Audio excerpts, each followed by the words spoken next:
I was wondering, I mean, like, what frightens them the most? And I'll ask Ross, is it the fact that people are sharing their content, or is it the fact that people are talking back? Thanks. I think there's lots of fears. It's lack of control is the major one. So part of it is we can't see what is being said from our organisation who's going out. So there's this lack of, I mean, it depends on the organisation. So the flow of information elsewhere is the thing which is the most scary. And it's the visibility, I guess, of people's concerns and actions. So it's not necessarily talking back, because people are talking anyway. So the real fear, I mean, it's I was doing a presentation to a bunch of board of directors, and somebody brought up the story of how when somebody searched for domain furniture, the number one thing was a negative comment, when somebody had been pissed off domain furniture for whatever reason. And that was the scariest thing of all, is that random people who don't like it should start being more visible than the companies themselves. So I think that the fears are arising anyway, whether or not they're doing things. Now the issue is that they just really don't know what the right steps are to get started. Well, that scenario indeed raises a question probably about findable, which is search engine optimization. More people are obviously linking to that negative story than they were to their own website, which means that they probably weren't getting that part of their strategy right. But Ross, you're a trendsetter and analyst. In this whole digital media and marketing space, what are the big changes or trends that you see on the horizon? I think there's a world of things. One of them is that the shift to influence and reputation. I believe the next, this decade is the reputation economy, where who we are, how reputable we are, becomes more and more visible. So we can get within any particular context, we can say this person is worth listening to, or this person is worth engaging as a consultant, or whatever it is. And that the influence and people's influence becomes both ramped up, amplified to the nth degree, and we can see how influential reputation of people are, and that starts to shift who we listen to, what messages go out, and so on.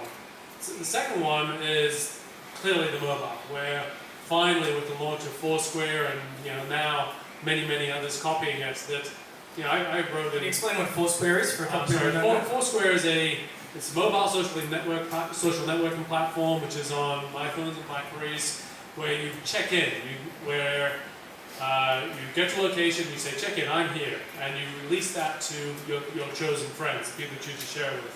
And they've built it into a kind of a game, where if you check in to lots of places, you get more and more points, and the person that checks in the most regularly to a particular venue becomes the mayor of that place. And it's turned out that, I was writing about mobile proximity dating in 2002, and it's taken this long for mobile social networking to really catch on. In fact, the people that run Foursquare originally wrote Dodgeball, which is a similar mobile social network system, very similar, based in New York, which Google bought and then sort of pigeonholed. But again, that wasn't really getting the traction. So finally we're working it out as to how mobile social networking takes off. And this is really this is the real verge of when we will take that real potential to say social networks obviously make sense to be something which we take around with us, to find people, to connect with people when we're out. That's only now just happening. So hang on, I'm from Melbourne. What's the dodgiest bar in Sydney? You're in it. Right. Okay, so if you got here on a Friday night, stand out the door, check on your Foursquare account, and look at how many of your friends and colleagues are in there. Something like that? Yeah, but that's who you choose. I can actually read you the tip on the Foursquare that popped up when I checked on here. Keep talking. Alright. We want to get some good rates here, okay? They'll turn off the tap. Actually, on Google, I think this place comes up 1 out of 5 on 11 ratings last time when I looked. So, alright, enough about the Shelbourne reputation. What are the trends? This is an apt question. What are the trends that are causing the most joy and pain right now? I guess it means, for me as a journalist, the pain of other people tends to be the joy for me.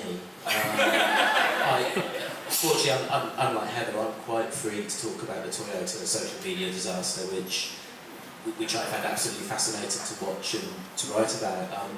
And just in case anyone misunderstands, by the way, Heather wasn't on the team that had the disaster. It was a separate agency. Rather, I guess social media's almost been through two phases last year, where you had the kind of the brands and the marketers who were thinking, well, look, we're really missing out on opportunities to get ourselves an audience here through not using social media.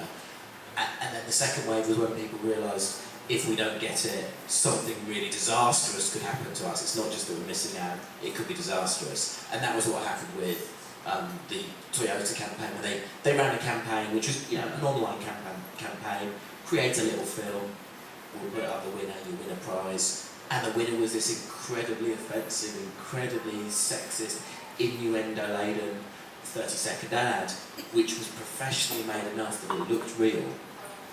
And it was by friends of theirs who were in a production house as well. You had a little jump at the end and everything, didn't Yeah. you? Had Toyota branding and all sorts of Absolutely, it was very, very well done. It would have been a brilliant thing on a reel, but the problem was they didn't quite have the PR savvy to realise that as soon as they picked it as their winner, then the public would see it as something they owned and endorsed, rather than user-generated content. And it went around the world, because you could play the ad and it looked like Toyota's incredibly offensive ad. So it was a real lesson. I remember picking up the winner, just curiously thinking, I wonder who won. Probably about 4 o'clock on a Sunday afternoon.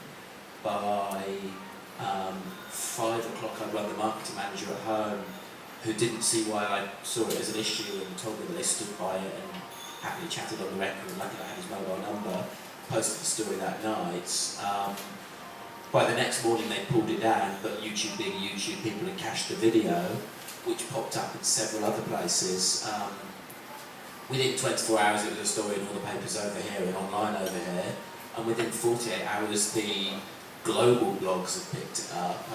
A couple of big sort of US tweeters picked it up, and it trended overnight on the phrase, I think it was Toyota disaster.